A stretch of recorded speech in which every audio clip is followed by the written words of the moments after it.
Hey YouTube, it's Black, and today I actually wanted to show off my, I guess, updated version of my Sylvan deck, post Primal Origin, and this is similar to the build I will be playing once all this stuff comes out in the TCG. And yes, I know a lot of you are probably sick of hearing how good this deck is, or how bad it is, or whatever, but this is probably my favorite archetype and favorite things, one of my favorite things coming out of Primal Origin, and I just wanted to show you guys what I've come up with, and explain some things if some people don't understand how the deck actually runs. So let me run through the deck real quick and we will go from there. So starting off, we have 3 Sylvan Hermit Trees.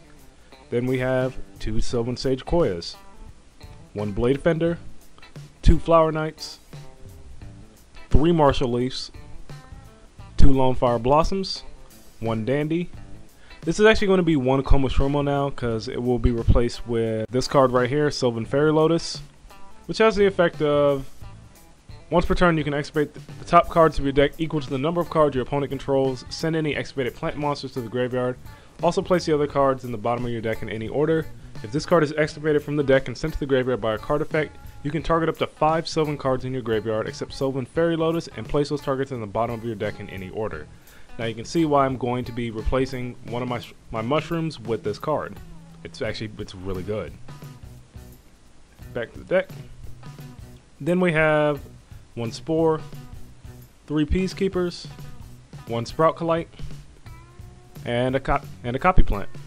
Spell lineup is 1 for 1, Mind Control, 3 Sylvan Charities, 1 Foolish Burial, 2 MSTs, 1 Super Solar Nutrient, 3 Miracle Fertilizers, 3 Mount Sylvanias, and trap lineup is very simple, consists of Bottomless, Breakthrough Skill, Sylvan Blessing, Compulse, and Warning. Extra deck now consists of Shooting Star Dragon, Leo, Scrap Dragon, Stardust Dragon, Black Rose, Hyper Librarian, Ally of Justice Cataster, Formula, Felgrand, this thing I'm not pronouncing that name, Aurea, the Sylvan High Arbiter, Big Eye, Silent Honors Arc, Cowboy, and Zen Mage, which is actually going to be this now. Yeah. Zen Mage is actually now going to be Mech-Equip Engineer, and I'll explain why I switched those two out later. Now, starting off, bumped it up to 3 Hermit Trees. I was actually haunting the Pojo guide for Sylvans and listened to their argument for Hermit Tree and why you should be running 3, and through my testing I figured out that this is probably one of the best cards the deck has. If it's excavated, you look at the top 3 cards of your deck with any order and put them back in any order, and when combined with Sylvan Charity, that can be a really dirty combo. Plus you have Miracle Fertilizers to get these back just in case you do excavate them and you need them. Sylvan Sage Koya, for those of you who don't know, its effect is he can excavate a card just like Hermit Tree once per turn, but if a Sylvan is sent from the deck to the graveyard, whether that be through 1 for 1 or Foolish, as I found out, you can special summon Sage Koya from your hand, and it's basically a free 26 level 7 monster. Combine them with Copy Plant, you get Big Eye, Draco Sack, or Aurea. But the one thing you do have to know, you cannot drop multiple copies of this card in the same turn. You can only activate 1 at a time. So it's not like if you have 3 Sage Koyas in hand and milled a Sylvan or excavated a Sylvan, you can't drop both of them at once. You have to drop them 1 at a time, which I think is pretty nice because it keeps this card from being too OP. but it does kind of shut out some of your rank 7 plays if you don't have the setup. But the reason I'm only running 2 of these because this deck is not really rank 7 focused. Yes, he gives the deck a whole lot more options and opens up the rank 7 playbook, but that's not the focus of this deck, and a lot of times I just don't need to drop this card, and a lot of times it actually will get excavated first. So I think 2 is pretty good. If you want to run 3 and just spam rank 7s, I say go for it, but I like 2. Blade Fender, the forum, not the forum. The guide on Pojo really doesn't like Blade Fender because he doesn't excavate on summon. He excavates after destroying a monster. I like at least 1 Blade Fender just in case I need something to get over something. Like, since Blade Fender is the biggest level 4 in the deck, I feel like 1 is necessary. 1 fits my playstyle. Now, you don't have to play Blade Fender at all. You can opt out of Blade Fender to just play 3 Flower Knights, but I think the 1-to-2 ratio between these 2 is actually pretty good. I don't feel like I need to explain Flower Knight because it's basically summon an excavated 1800 level 4 monster, and that's about it for Flower Knight. And then the card everybody's talking about, Martial Leaf, because it's 25 fucking bucks now, and I have no idea. But basically, Martial Leaf is going to be one of your main excavators. You're pretty much, if you combine this with Charity or any Sylvan with Charity, this is going to plus you a lot because he can excavate 2 cards, and if he's excavated himself, he pops a monster on the field. Now, contrary to most people's belief, him and Komoshruma's effect are optional, so if he is excavated, you do not have to pop a monster on the field. You can choose to do that if you feel like it. So if he gets excavated by Mount Sylvania at the end of your opponent's turn, goodbye problem monster, or he just goes to the graveyard. Since this is a plant deck, you should always be playing the maxed out numbers of Lone Fires you can, which is 2 at the moment. Maxed out copies of Dandy. The fluff tokens allow you to go into Quasar, because surprisingly this deck is a Quasar deck. I will leave a link down to the guide below where they'll actually explain to you how to do that, because I'm not really the best at it, and then when it does happen, it kind of just happens for me, and it's not something I can't really explain. 1 Komoshrumo now, since Ferrylotus isn't in as Dev Pro yet, I'm still running 2 Komoshrumos, but basically if you draw him, it sucks balls, but he is the best set since he excavates 5 cards. And the reason I'm actually only running 1 now, 1 and 2 MSTs, is because there will be a lot of times where you will draw into Komoshrumo and you really can't do anything with it other than set it. So the MSTs kind of cover Komoshrumo's tracks just in case he does get drawn. As I said before, this card is going to be Ferrylotus. Ferrylotus will give the deck a little bit more utility, allowing you to put back Sylvan cards that you've already used. This is not limited to just monsters. It also covers spells and traps like Charity, Mountain, Blessing, and any of these. So let me show you that again just in case you need a reference point. It's Sylvan Ferrylotus. Probably going to be super, not going to lie. Oh my freaking kitties, Charity's probably going to be secret. Just a standard Spore, insane plays with this deck. Peacekeeper is going to be your main special summoning tool from the graveyard, and one of the main reasons you will maintain control in this deck. Only 1 Sprout Colite because you don't need more than 1 copy of this card. He really loses his utility when you draw him, and he doesn't get his excavating effect after he's normal summoned. You have to special summon this card to get his excavating effect, which sucks. It really sucks. If he got that effect when he was normal summoned, he would be perfectly fine. But basically, what you're going to be doing with him mostly is when you have Hermit Tree or you have Sage Coil in the field, you're going to use your Mountain to send a plant to put this on top of the deck. You're going to excavate this card because when he's excavated, he special summons a level 1 plant from the deck. That plant is more than likely going to be Copy Plant. Copy Plant will copy either one of these 2 monsters, and you get a free rank 8 or rank 7. So I strongly recommend no more than 1 of this card, because outside of its effect being excavated, it has really no real synergy, if that's the right word to use. Copy Plant, probably the best alternate tuner you can get for this deck.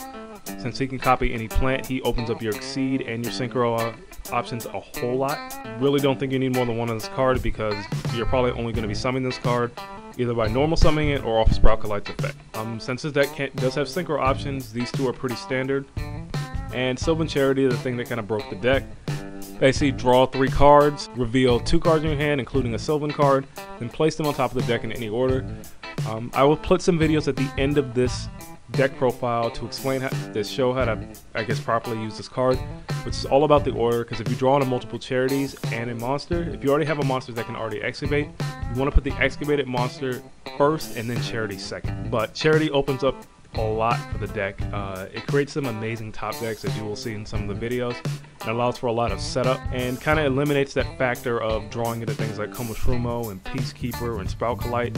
So it allows you to put them back into the deck so you can use their effects later, which I think is amazing. 3 copies of this card, absolutely mandatory, because you can continuously recycle and spam this card if Sage Koya is milled. So 3, no less. Foolish Burial, just set up 2 MSTs just to cover Komoshrumo's ass, just in case I accidentally draw it. That 1 Super Solar Nutrient.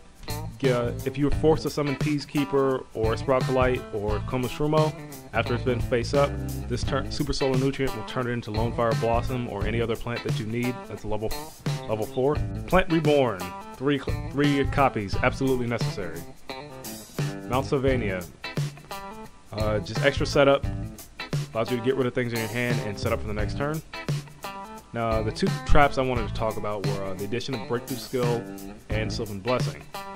Breakthrough Skill, I was actually running Fiendish Chain in this deck. I may put Fiendish Chain back into this deck.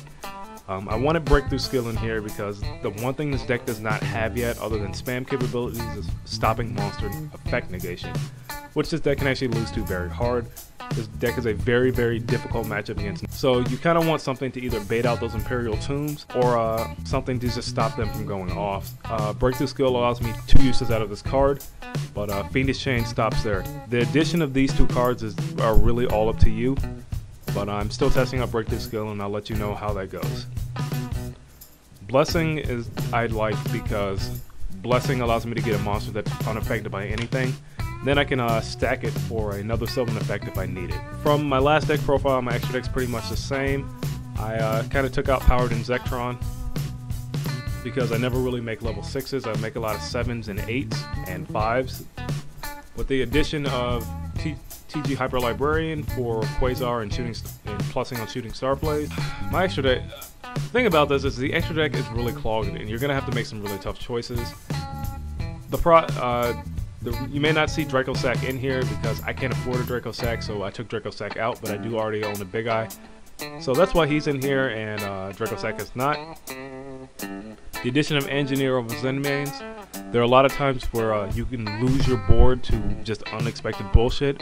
Engineer does a lot more than Zenmains in that position, and if he does get targeted by something like Black Ship of Corn or something that may bounce him, you can chain his effect and maybe chain your protect your Hermit Trees or your Sage Koyas or something or whatever to protect that monster even though he's going to leave the field.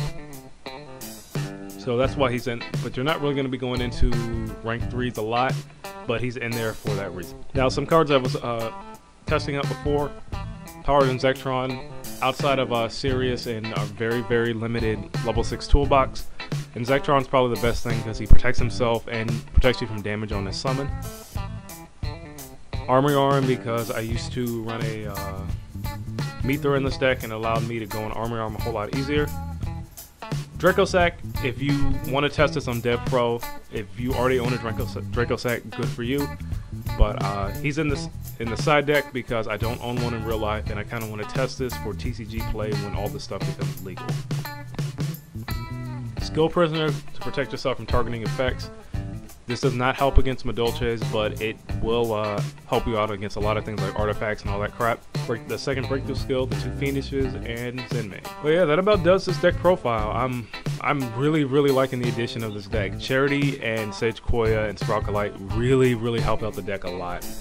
With the addition of Ferrylotus 2, it solves one of the deck's major problems, which was regaining resources after they've been used. But this deck is still in testing. I'm still trying to work out formulas and tech cards. Cards like Plant Food Chain. I actually may try out World Tree soon just in case to see how that works for me. But yeah, that's about it. At the end of this video I will attach some replays that I have done showing you previous builds and my current build and how those work for me. But let me know what you guys think. Below I will also link you to the Sylvan guide on Pojo and links to the new cards. But as always, thank you all for watching, stay black, and I will see you next time.